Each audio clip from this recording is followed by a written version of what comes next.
شیر افضل مروت صاحب، دو تین مواقع، ابھی دو مواقعوں کا ذکر ڈاکٹر طارق فضل نے بھی کیا کہ ایسے تھے کہ عمران خان سے بات چیت کر کے راستہ نکالنے کی کافی امید پیدا ہوئی لیکن امید آگے آئی نہیں۔ علی امین گنڈا پور سے ہم نے انٹرویوز کیے تو انہوں نے بھی کہا کہ کوئی 90%، 99% بھی انہوں نے کہا ایک موقع کے اوپر چانس تھا، 1% سے بات رہ گئی۔ تو یہ بات 1% سے رہ کیا جاتی تھی؟ وہ بات بتا دیں، اور وہ کون ایسا بندہ تھا جو درمیان میں سپوائلر کا رول ادا کرتا تھا؟ علی امین خان جس واقعے کا ذکر کر رہے ہیں، میں بھی اس کا شاہد ہوں۔ 24 نومبر اور 25 نومبر کو مذاکرات ہو رہے تھے، اور اس وقت یہ کہا گیا کہ جی اگر سنگجانی پہ جو ہے پڑاؤ ڈال دیا جائے اور اسلام آباد نہ آیا جائے تو 4-5 دن کے بعد جو ہے ہم سبیل نکال لیں گے خان صاحب کی رہائی کا۔ یہ باقی ایک بڑی اچھی آفر تھی، لیکن ہم نے اس وقت اس سے فائدہ نہیں اٹھایا۔ یہ جو ابھی باتیں ہوئی، یہی میرا موقف ہے کہ خان صاحب اندر ہیں، وہاں کم اور مخصوص اور متعصب آراء ان کے پاس جاتی ہیں۔ جس چیز نے سب سے زیادہ پی ٹی آئی کو نقصان پہنچایا ہے وہ ہے کسر پسر، جو ان کے کھانوں میں کی جاتی ہیں وہی فیصلے بن کے آ جاتے ہیں، اور 2 دن ہوتے ہیں، تیسرے دن کوئی اور فیصلہ بن جاتا ہے، کوئی اور جو ہے۔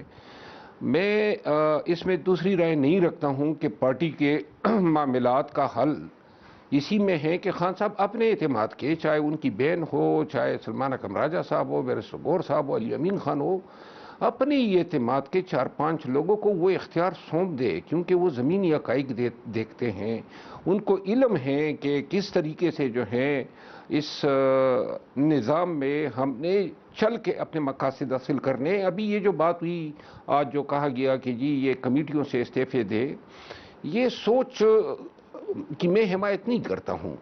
اس دن کہا گیا پارلیمان کہ جی ضمنی الیکشن کا بائیکاٹ کر لے۔ دیکھیں، ان سے اگر ہم یہی ہمارا حل ہے تو ایک وقت پہ تو آپ کہیں گے کہ جی پارلیمان سے نکل جائیں، ہم تو بہت ساری چیزوں سے نکل چکے ہیں۔ میرا خیال یہ ہے کہ اس چیز کا احساس کرنا ہوگا۔ یہ جو آپ نے کہا نا بیرسٹر غور صاحب، بالکل آپ کی تمام یہ جو الفاظ ان کے بارے میں کہے، لیکن ایک بیرسٹر غور نہیں، پاکستان تحریک انصاف میں کوئی شخص وزن نہیں رکھتا ہے ماں سوائے عمران خان کے، اور عمران خان صاحب سے جو فیصلے کروائے جاتے ہیں وہ بدنیتی پر مبنی ہوتے ہیں۔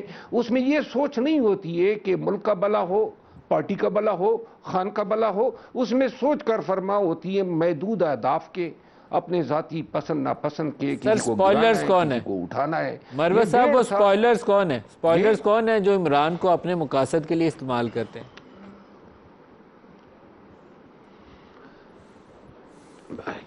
یہ جو ڈاکٹر صاحب نے بات کی نا، جس میڈیا کا حوالہ دیا، آپ آج کل دیکھ سکتے ہیں کہ میری جو ہے بڑی عزت افزائی ہو رہی ہے، اور میں نے کبھی پارٹی کے یا خان کے خلاف کوئی بات نہیں کی ہے، لیکن جو میری فکری اور میری انٹلیکچول کوئی میری ایک رائے ہو سکتی ہے، وہ میں کسی کے لیے تبدیل نہیں کر سکتا ہوں، وہ وہی رہے گی۔ میں ایک وکیل ہوں، میں نے ہمیشہ یہ سیکھا ہے کہ ہم نے انٹلیکچول ڈس آنیسٹی نہیں کرنی ہے۔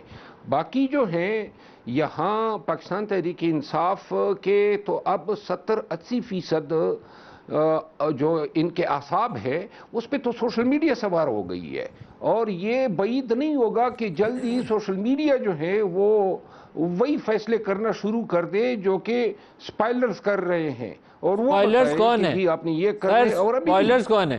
سپوائلرز کون ہیں؟ دیکھیے، سپائلر جو ہیں وہ یا تو کم عقل ہیں کون یا ہے؟ بدنیت ہے۔